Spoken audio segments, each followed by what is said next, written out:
Alright, so today's video is a bit of a risk. Why is it a risk? Well, not just because of public opinion or public outcry, because this guy has sued random Twitter users in the past for criticizing him and making jokes, saying that they besmirched his reputation and caused him widespread humiliation, so he needs, well, I forget what it was, I think $80,000 to make the tears go away. Essentially, Rebel Media, owned by this man, Ezra Levant, is a noticeably right-leaning media publication that has run into a very suspect situation over the past few days. I would like to add that a lot of this is ongoing. The journalist in question, who I'm about to talk about in just a minute, has now been released and stated, "Boy, do I have a story for you," on social media, so I'll be paying attention to that over the coming hours. But I think it's important to cover what is known now, because doing so might actually force a more reputable action on the part of Rebel Media, given the now extremely suspect events that have occurred. First off, the basic rundown is as follows. Anna Slatz is a reporter for Rebel Media who was in New York City covering the protests. After curfew on June the 2nd, she was taken into custody by New York police for violating the curfew order. Then, Rebel Media launched a crowdfunding campaign on their website to free Anna Slatz because she had been wrongfully arrested. Journalists are exempt from certain laws and a variety of other factors that make her arrest troubling and out of line, to say the very least, provided there were no extenuating circumstances and she had been not, committing actual crimes, which they claim was absolutely not the case, and I fully believe that. Side note, I am actually familiar with her work. I have cited one of her articles in the past in one of my own videos, so I wish her the best. This is not a critique of her as a person, far from it, or her journalistic style, or her integrity, in any capacity. I'll be focusing on Rebel Media as a publication, and their owner, Ezra Levant, as well as another creator who has used these tragic events to personally enrich themselves. So why am I making this? Well, crowdfunding a specific financial goal is not new and definitely not unheard of. There's nothing intrinsically wrong with that method, not at all. But Rebel Media has done something else entirely under extremely shady circumstances. The goal for Anna Slatz, posted immediately after her arrest, started at $2,000. This was listed as "Save Anna Slatz. Our new reporter, Anna Slatz, has been arrested by police for being out past curfew, even though journalists are specifically exempt from it." That's really all there was, and what followed was a non-stop torrent of social media posts asking users to donate and support the cause. The thing is, when the money started rolling in, and roll in it did, the goalposts started moving. What started as $2,000 was suddenly hidden. Sophia Narwitz on Twitter documented that the amount did not show up for her, backed up by multiple users in that same thread. And when it came back, it was $5,000. 5,000 became 6,000 as soon as the goal was reached, and Rebel just kept on spamming. 6,000 became 8,000, and 8,000 became 10,000. And where we sit now, with Anna having been released from jail, is well over $10,000 raised. The campaign is still active, still collecting donations, and to really hammer home how strangely things are constructed, the donation page is set up to accept monthly subscription models. That's a monthly subscription to get Anna Slatz out of jail and legally represent her. In what world does that make any sense?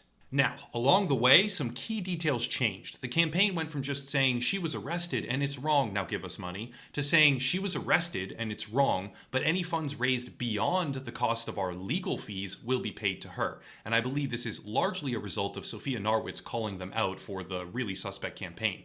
This is important because barely an hour ago from the production of this video, Rebel Media's Ezra Levant came out with an update stating that not one, not two, not three, not four, but none of their five separate lawyers, had had anything to do with her release, and how the one literally standing outside the courthouse, apparently, had missed her because there are two main entrances.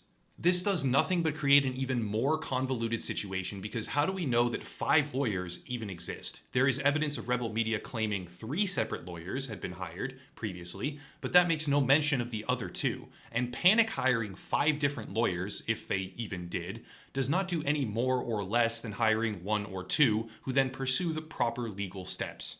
The framework of arrest and bail is usually straightforward. However, in New York City, previous legislation has made it so that most arrest cases do not proceed to a cash bail phase. For instance, looters are currently being brought in to be arraigned, while others are simultaneously released without bail. As of June 3rd, there were calls by the Manhattan District Attorney for Governor Cuomo to use emergency powers and enable judges to hold these looters on bail to help solve the problem. It is undeniable that the justice system at large has faults, and Anna Slatz could easily have been a clerical casualty of increased strain on various systems owing to the pandemic, and the hectic nature of widespread rioting and looting. Ezra Levant, however, strongly insinuated he believed the error lies with his own team of lawyers in the update video.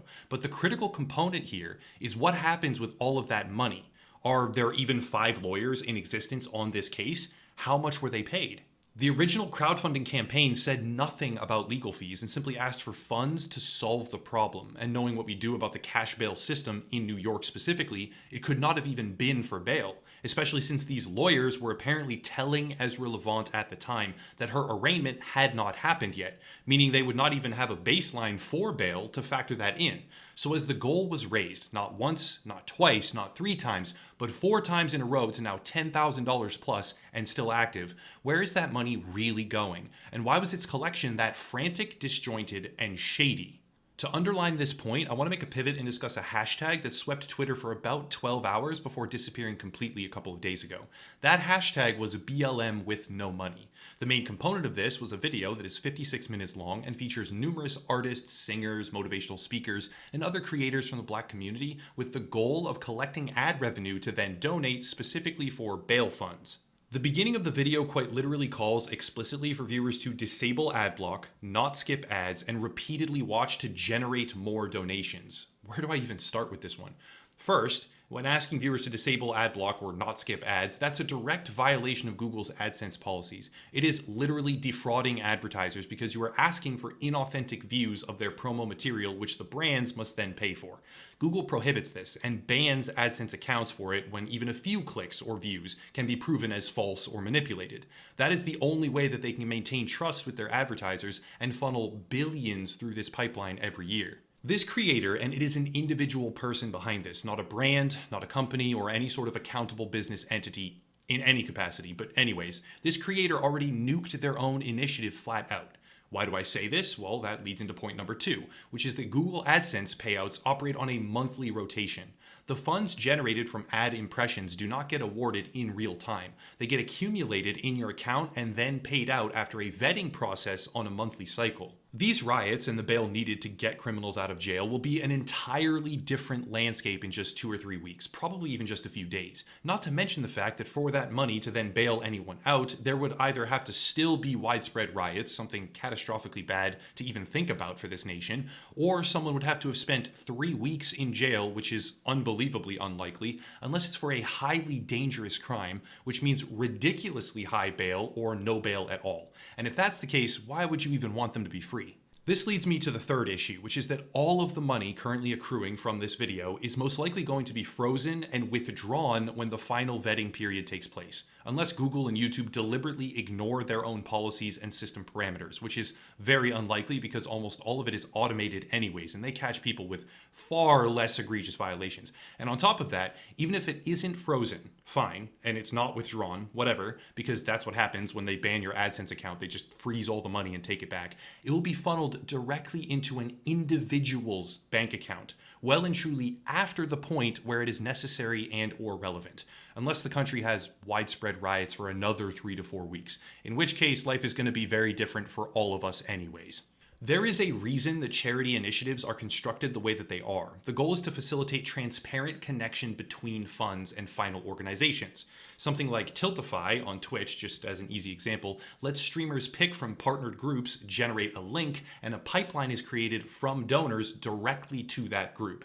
This has tax implications and all sorts of utility purposes, but having accrued 7.5 million views on a video deliberately designed to be riddled with ads, and then asking viewers, at risk of your own account and all of the funds, which I'm willing to bet she just didn't know about, to watch all of them over and over and over again, this creator has likely generated anywhere between $40,000 and $80,000. Perhaps higher, probably higher, because a 10-minute video with 1 or 2 ads can make $2 or $3 CPMs on the high end. So a 56-minute video with 18 different ads can probably make 10 times that if people really do turn off ad block and watch. This is a huge issue for a whole bunch of reasons. Fundamentally, if her motivations are pure, which we have no idea, but if they are, if she's going to get whatever it is, many tens of thousands of dollars a month from now, somehow avoiding the ban hammer, which would invalidate all of it and cripple her channel for life because AdSense is tied directly to your social security number for individuals,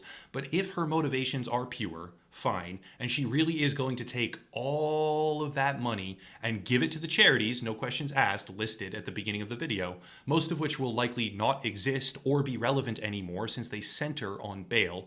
But if she does, she just royally screwed herself. All of that money is funneled directly through her, which means it's taxable income. So an influx of $80,000 means 20 to 30%, depending on, state income tax and personal employment tax and other taxation factors, a whole bunch of them, a lot depends on where she lives. All of that will have to get funneled through the government, so she will already either have to wait or make a straight up guess to donate the rest to charity without screwing herself in the end and owing a bunch of money. Again, I doubt any of this got considered. It's basically a gold rush. When tragedy strikes, it can be leveraged for growth, for money, for so many other things. The number of GoFundMes that have been set up to prey on the desire to help, and the ignorant users who never look deeper than a headline that reads, "This GoFundMe is for the victims of X or the people of Y," not realizing that so many of these simply do not exist. I'm not saying that Zoe Amira and Ezra Levant are maliciously grifting their audiences. Who knows? Maybe both of them operate with absolutely perfect moral and ethical compasses. Maybe every single cent that was given to the constantly rising Anna Slat's fund and every penny outside of taxation of the AdSense generated by Zoe Amira will go to the charities, lawyers, and victims involved. But I believe that we should all understand that this landscape is a breeding ground for financial predators and opportunists. Rebel Media, in my eyes, must prove, with receipts, that the now excess $10,000 funds, not used for bail, by the way, we know that for a fact, did indeed go to 5 nebulous lawyers, and any that did not and does not goes to Anna Slat's and not to Ezra and not to Rebel Media. And that's not even counting the subscriptions. That's a whole separate story. Zoe Amira, I would hope, since I obviously cannot judge her personal motives, should be thinking long and hard about how she executes these videos. Because right now there is not only a total lack of any accountability in every conceivable way, she is jeopardizing her entire channel and possibly her financial future. My point is, in times like this, the money flows. But we should all maintain fiscal discipline and make sure it flows the right ways to the right places and the right people, and does not get hijacked by malice, greed, or just flat out ignorance. That's it though. If you want support, there are links down below. All of those links directly benefit me personally and financially, just in case anyone wondered. But yeah, there's also another YouTuber to support. Please check him out, but I'll call it there and stop rambling. As always, thank you all for watching, and have a nice night.